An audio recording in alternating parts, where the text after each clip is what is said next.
Nonton streaming RCTI, MNC TV, GTV, iNews, ya di RCTI Plus. Begitulah, dan kita yang masih hidup ini harus menjadikan kematian sebagai pengingat bahwa kita juga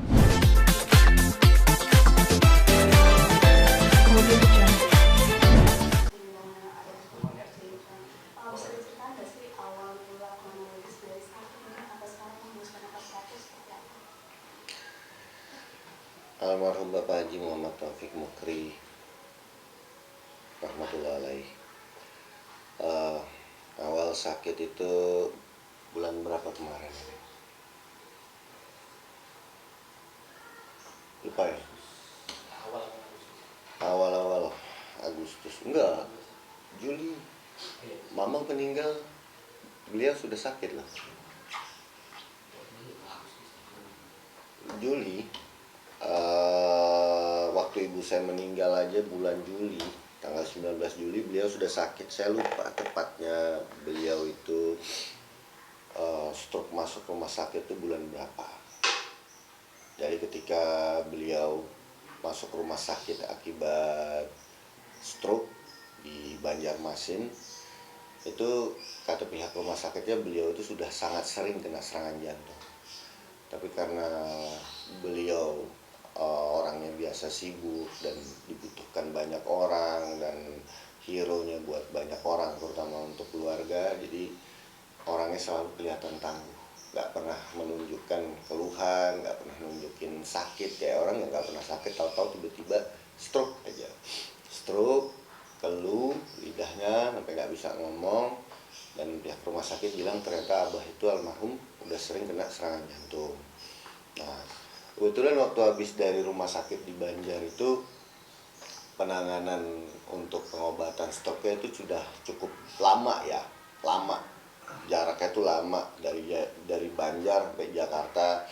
Karena kebetulan dari Banjar itu harus dirujuk ke Jakarta. Cuman situasi pada saat itu masih status pandemi yang memang menyulitkan orang tua umur segitu untuk berangkat ke Jakarta. Alhamdulillah setelah beberapa bulan kemudian, bulan berapa abah kesini? Bulan Desember abah bisa kesini, Desember tahun lalu. Itu Bapak menjalani operasi atau tindakan yang dikenal dengan DSA.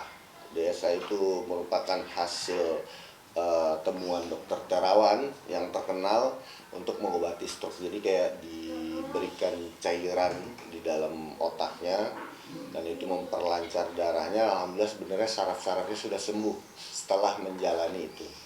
Cuman karena Bapak usia sudah 70 tahun dan penanganannya lambat dan orang yang biasa sibuk, jadi sepertinya semangat Bapak waktu itu sudah menurun. Nah, walaupun sarafnya sembuh, untuk menjalani fisioterapi itu semangatnya Bapak udah hilang. Beliau merasa sakit karena bagian sebelah ini waktu itu mati, tapi ketika sarafnya udah sembuh, untuk dilatih kembali, dilatih gerak, semangat beliau udah hilang. Dan beliau nggak bisa menahan sakit, karena sakit banget kan ketika sudah lama nggak diobati. Jadi kita upayakan di rumah sini datang dokter, visit, juga melakukan fisioterapi. Itu sepertinya emang ya udahlah gitu. Saya ini mau ngapain lagi, Bapak kan.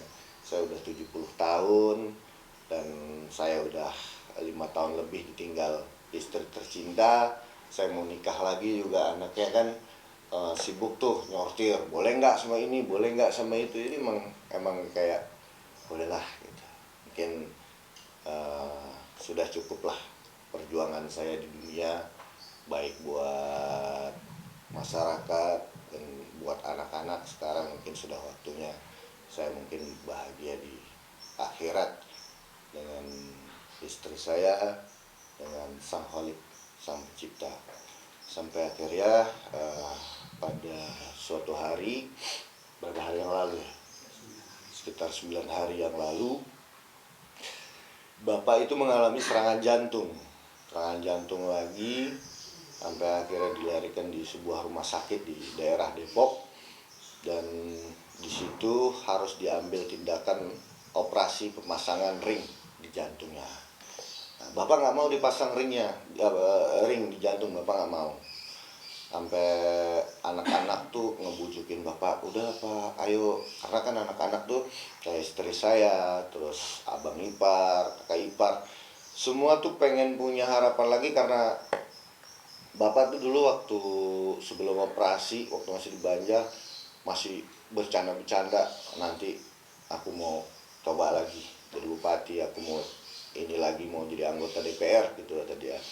Mau ada bakti lagi lah, cuman kalau anak-anak pengen yang kayak dia sehat, dia bisa main-main sama cucunya ke puncak, bisa jalan-jalan kemana, anak-anak maunya kan seperti itu harapannya. Nah, akhirnya Bapak mau deh dia dipasang ring, melakukan operasi sukses, alhamdulillah. eh, tapi ya Allah alam ya, setiap orang kan punya feeling. Saya pada saat itu kita harus berkegiatan ya, ketika Bapak operasi ya, saya cancel semua kegiatan sampai tadi malam tuh nggak bisa ngelakuin apa-apa karena feeling ketika Bapak dipasang ring tuh sepertinya akan berkelanjutan nih, akan panjang. Malam-malam kita nih di rumah sakitnya akan panjang gitu, nggak cuma operasi doang. Feeling saya seperti itu sebagai menantu, dan ternyata benar. Malam-malam kemudiannya saya harus di rumah sakit, di depan rumah sakit, bahkan saya nganterin istri saya harus nunggu di dekat-dekat situlah, itu berkegiatan dekat-dekat situ. Sampai akhirnya setelah pasang ring, usaha operasinya sukses, tahu-tahu Bapak diobservasi masuk ruangan biasa, drop lagi, kritis lagi, sampai akhirnya harus dipasang ventilator. Nah, banyak orang bilang kalau dipasang ventilator tuh begini udah, bahkan ada yang udah jangan bawa aja pulang ke rumah, nggak usah dipasang ventilator gitu. Ini pendapat orang-orang yang saya dengar gitu. Cuman saya nggak berani ngomong apa-apa sama istri saya gitu tentang firasat panjang umur gitu. Tentang firasat juga, tentang masalah omongan orang kalau dipasang ventilator, saya nggak berani ngomong gitu kan. Sudahlah, itu biar keputusan mereka ya kan, sekeluarga. Akhirnya Bapak dibujuk dan perundingan keluarga, pasang ventilator. Dipasang ventilator hitungan jam ya kemarin ya, hitungan jam, mungkin 2-3 jam Bapak mengalami koma. Koma siang sekitar jam 3, ya terus tuh di rumah sakit nggak tenang ya. Balik ke sini nggak tenang juga, ngopi, duduk di luar situ segala macem, standby. Yang anak-anaknya yang perempuan berusaha untuk tidur tapi nggak bisa juga karena mesti standby, karena abang yang pertama, yang abang ipar nunggu di sana. Akhirnya jam 2 kita ke rumah sakit tuh istriku, nyampe sana lah ngebut dengan cepat. Saya dropin mereka dulu. Begitu saya nyampe ke atas, abang udah nggak ada boy, kata abang ipar kan. Kalau abang sih udah ikhlas ngomong sama adik-adik, saya juga mesti ikhlas gitu. Ya abah sudah meninggal. Di dunia ini kan, yang namanya bernyawa itu pasti akan merasakan kematian. Setiap kita, cepat atau lambat, kita juga akan menyusul. Begitulah. Dan kita yang masih hidup ini harus menjadikan kematian sebagai pengingat bahwa kita juga akan sebentar lagi, dan kita harus menjalankan hidup dengan sebaik-baiknya. Jadi kali di rumah sakit berapa lama sampai, dan pada akhirnya memutuskan nafas terakhir itu jam berapa? Jam berapanya pastinya kayaknya sih jam 2:30, karena saya nggak tahu pasti. Kalau nggak salah sih jam 2:30. Jam 2:30, berapa lamanya itu sekitar 9 hari. Sekitar 9 hari di rumah sakit. Dan dimakamkan di Kalimantan karena memang asalnya di sana itu.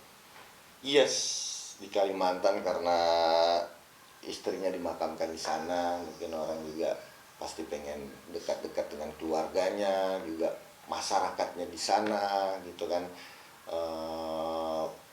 Mereka semua udah nunggu semua di rumah sana untuk menyambut jenazahnya bapak di Kalimantan. Semua sibuk pada nelpon, saya nggak bisa angkat satu-satu, nggak bisa balas satu-satu gitu. Ada pesan saya sampaikan terakhir kepada bapak. Kepada bapak, Pesan bapak yang sampaikan terakhir, pesan terakhir. kalau dari bapak sendiri ke saya nggak ada, terus ke istri juga nggak ada cerita apa ya. Kalau kamu Sul? Karena memang bapak itu kan terakhir ini bicara juga nggak banyak, makan juga cuma roti aja sampai badannya kurus banget. Dan bapak puasa 30 hari full ya, full, alhamdulillah. Terus sampai ngajak yang jagain juga puasa sunnah gitu. Istriku sampai, abang ngapain sih, kan sunnah ngapain juga. Terus yang jaga sampai diajak puasa juga, yang ya, orang tua juga satu itu kan.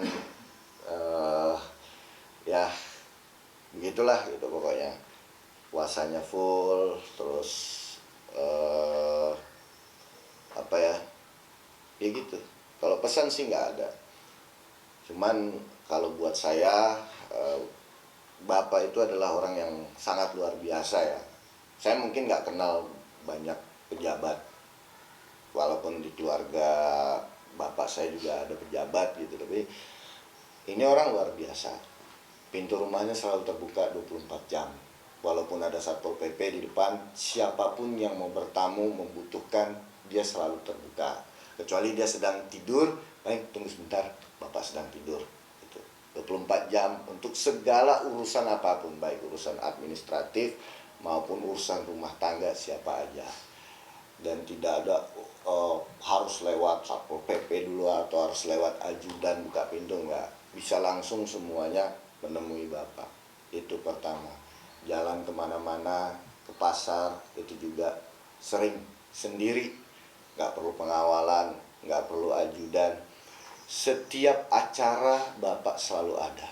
Setiap Sabtu Minggu saya pernah mendapati, biasanya undangan pernikahan itu ada 20 lebih undangan. Itu dari ujung ke ujung kabupaten dia, insya Allah ketika ada waktunya dia bisa datang. Dan segala urusan-urusan tentang negara, tentang administratif kabupaten, dia selalu ada. Dan dia adalah mertua yang terbaik. Tidak ada mertua yang lebih baik daripada dia, walaupun saya nikah cuma sekali dan hanya mau sekali. Biasanya orang tua tuh kalau anak berantem suka ikut campur kan. Saya dulu waktu di Sampit, pengalaman saya tuh, kalau misalnya saya berantem sama istri saya ke masjid. Abah tanya, boy mana? Boy masjid, ke istri saya gitu kan. Nanti saya pulang, boy sini, kata Abah almarhum. Digandeng tangan saya, duduk sebelah istri saya masih ngedumel tuh sambil nangis-nangis, gitu kan. Bapak tuh pegang tangan saya, pegang tangan istri saya, dia di tengah-tengah, dia satuin. Udah ya, tadi gitu. Dah, jangan berantem lagi. Istri saya masih, gitu kan. Saya juga kadang-kadang gitu. Udah.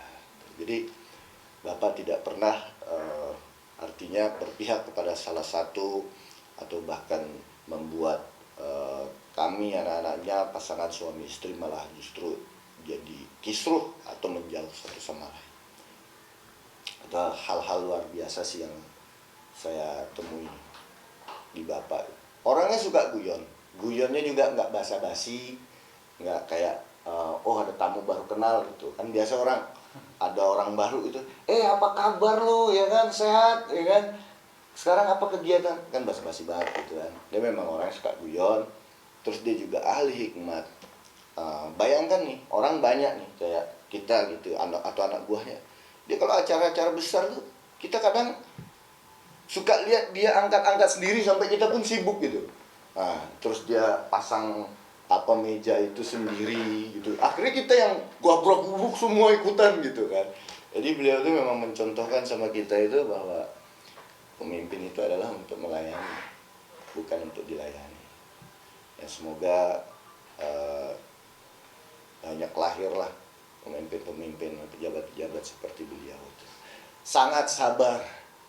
Beliau dizalimin orang, ada itu mantan bupati juga, ketemu dia salaman tangannya diremes, ngomongnya begini, masih hidup kau, kata dia gitu kan. Alhamdulillah, kata dia gitu.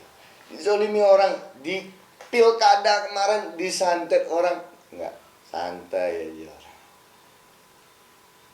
Dizalimin orang, siapapun yang jahat sama dia, ya. Dan dia nasihat ke kita. Oh ya, satu ada nasihat semasa hidup, dia bilang,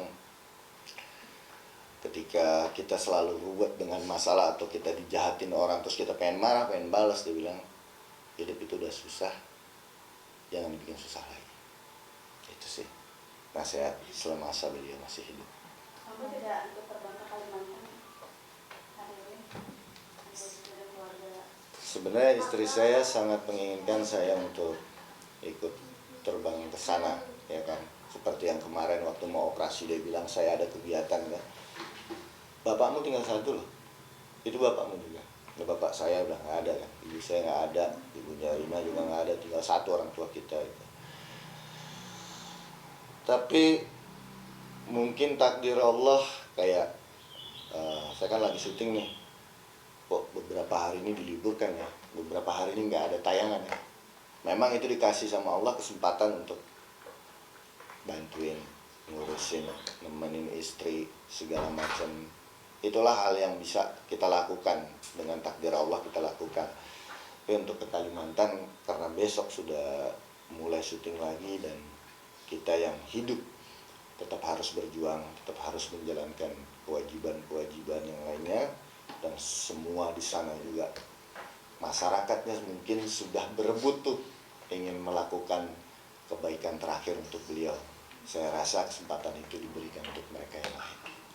Kondisi itu sendiri seperti apa? Mas boleh ceritakan dengan ayah mungkin dari pas tadi sebelum berangkat? Dari kemarin sih udah drop. Dari kemarin ketika Abah sakit tuh sudah drop. Kayak saya udah punya feeling, tapi saya nggak berani ngasih tahu istri saya gitu kan. Ada sempat paman saya tuh ngasih tahu, Rin, kalau bisa baju-bajunya Abah kemarin tuh itu dikasihin ke orang, barang-barang Abah tuh dikasihin ke orang. Hari ini kan Abah masih hidup, ya justru karena masih hidup kasihin sekarang. Sisakan yang memang buat kenang-kenangan keluarga, ya gitu kan. Terus saya udah nangis-nangis, nelfon saya, gimana kok begitu paman ngomong kayak gitu.